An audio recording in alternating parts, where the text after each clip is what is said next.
आजकल जब आप बाजार से फल या सब्जियां खरीदते हैं तो आपने अक्सर देखा होगा उनके ऊपर स्टिकर लगे होते हैं। इन स्टिकर्स पर आमतौर पर ब्रांड का नाम या दाम, उत्पाद कोड लिखा होता है। ये स्टिकर्स देखने में तो सामान्य लगते हैं, लेकिन इन्हें खाने से पहले पूरी तरह समझना और सावधानी बरतना बेहद जरूरी है। अक्सर लोग इन स्टिकर लगे फलों और सब्जियों को बस धोकर खा लेते हैं या पकाते हैं। बहुत बार स्टिकर को हटाया भी नहीं जाता। अगर हटाया भी जाता है तो चिपचिपा गोंद उनके छिलके पर लगा रहता है, उसे अनदेखा कर दिया जाता है। इसी आदत को लेकर हाल ही में भारतीय खाद्य सुरक्षा और मानक प्राधिकरण ने एक अहम वीडियो जारी किया। FSSAI ने सोशल मीडिया वीडियो के जरिए बताया कि स्टिकर लगे फलों और सब्जियों को खाने से पहले केवल धोना ही पर्याप्त नहीं होता।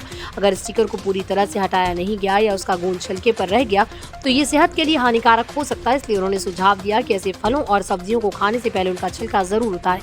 FSSAI ने बताया कि इन स्टिकर्स का उद्देश्य केवल व्यापारिक होता है तो उत्पाद को ट्रैक करके ब्रांड दिखाने या कीमत बताने के लिए लगाए जाते हैं। इनका खाद्य सुरक्षा या पोषण से कोई लेना देना नहीं होता।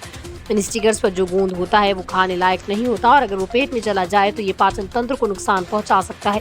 ये चिपचिपा गोंद खासतौर पर बच्चों, बुजुर्गों या कमजोर प्रतिरक्षा प्रणाली वाले लोगों के लिए ज्यादा नुकसानदायक हो सकता है। इससे फूड पॉइजनिंग जैसी समस्याएं भी हो सकती है। यही कारण है कि केवल पानी से धोने के बजाय छिलका उतारना ज्यादा सुरक्षित विकल्प माना गया।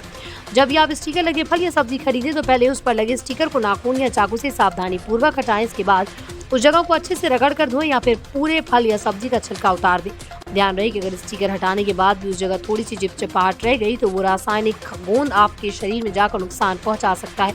स्टिकर वाले फल या सब्जियां कभी भी बिना छिलका उतारे न खाएं। केवल धोकर खाना पर्याप्त नहीं है क्योंकि गोंद पानी से पूरी तरह नहीं निकलता। बाजार से खरीदे गए विदेशी फल जैसे सेब, नाशपाती, कीवी आदि में अक्सर स्टिकर लगे होते हैं जिनमें गोंद का इस्तेमाल होता है। घरेलू फल जैसे केले, अमरूद, पपीता आदि में भी आजकल ब्रांडिंग के लिए स्टिकर लगाए जाते हैं। बायोडिग्रेडेबल और खाने लायक सामग्री से भी बनाए जाते हैं, लेकिन ये भी भारत में आम नहीं है। ऐसे स्टिकर खासतौर पर जैविक उत्पादों में देखे जाते हैं, लेकिन अब तक ये स्पष्ट रूप से न लिखा हो कि स्टिकर खाद्य योग्य है तब तक उसे सुरक्षित न माने। ये जरूरी है कि आम जनता को इस खतरे के बारे में जागरूक किया जाए। बहुत से लोग स्टिकर को केवल एक सामान्य मार्किंग समझते हैं और ये मानकर चलते हैं कि धोने से सब कुछ साफ हो गया, लेकिन FSSAI ने ये साफ कह दिया है कि स्टिकर का गोंद स्वास्थ्य के लिए खतरा बन सकता है। FSSAI की सलाह बेहद महत्वपूर्ण है और हर उपभोक्ता को इसका पालन करना चाहिए।